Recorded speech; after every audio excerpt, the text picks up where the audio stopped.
Well, earlier I spoke to Mustafa Barghouti, the founder and leader of the Palestinian National Initiative. In reality, we are subjected to a war of annihilation of all of us, the Palestinian people. It's not enough for Israel that it has killed already 10% and injured 10% of the population of Gaza.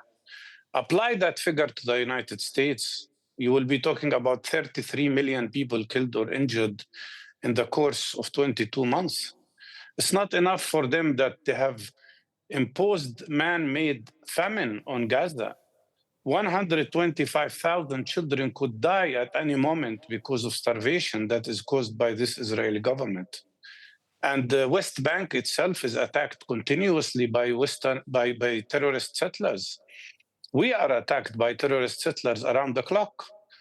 And Israel is expanding settlements and threatening also another ethnic cleansing of Palestinians, not only in Gaza, but also in the West Bank. What you see here is a fascist Israeli government that have gone so far in its crimes against the Palestinian people, both in Gaza and West Bank, only because the Western governments, and in particular the United States of America, have abstained from forcing Israel to respect international law and international humanitarian law. What we face here is annihilation of a whole nation, the Palestinian nation. Mustafa Barghouti, you will have seen in the West Bank that the Israeli Minister Bezalel Smotrich has been celebrating the passing of this E1 project plan, saying that it's finally burying the idea of the Palestinian state. Now, the UK plans to recognise a Palestinian state in September. Is that just too little, too late? Too little and too late, that's for sure. And unfortunately, it is still conditional. We welcome the recognition because it affirms the right of self-determination for the Palestinian people, but it's not enough. British government still sends planes to fly over Gaza and provide intelligence information to Israel, which is committing war crimes in Gaza. The war crime of genocide, the war crime of collective punishment, including starvation, as you have reported, and the war crime of ethnic cleansing. Britain, France, all European countries, the whole world must immediately impose sanctions on Israel to prevent three things. First of all, the destruction of any hope for peace through settlement activities in the West Bank, to stop the genocide war that is going on in Gaza, and to stop this man-made catastrophe called famine.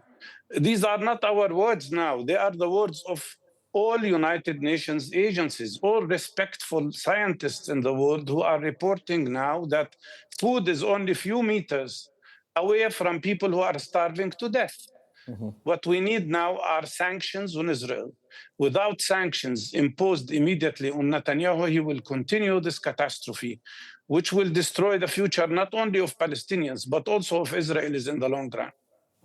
Now, sanctions are being called for by some politicians. I will come on to that, Mr. Barghouti, if you'll allow me. I just want to stick with the E1 settlement, because, of course, you're in Ramallah, which will be severely impacted by this. Now, the US ambassador to Israel, Mike Huckabee, has said that he actually thinks vocalising the support of the Palestinian state by some European nations has given Israel a green light to do this, to take this project forward, something they've wanted to do for a long time. I mean, does he have a point in that it's kind of pushed the Israeli government into this?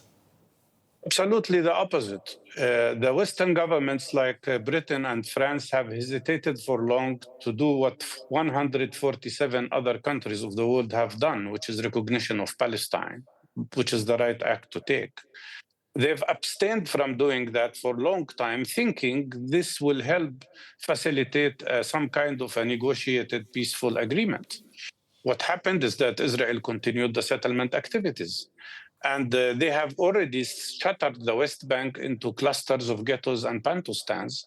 And the last act of creating settlement called E1 is going to cut off the West Bank in two pieces completely without any contiguity and besiege Jerusalem, which should become the capital of the Palestinian state.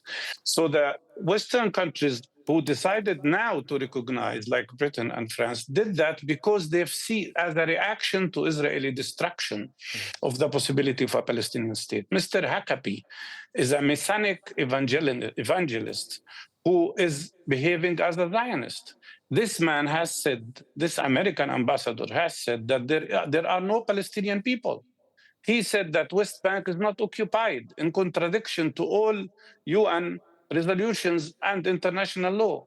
He's a total supporter of Netanyahu and his fascist policies. So I am not surprised that he's saying these things. But the reality is that Europe responded to Israeli actions and not the opposite.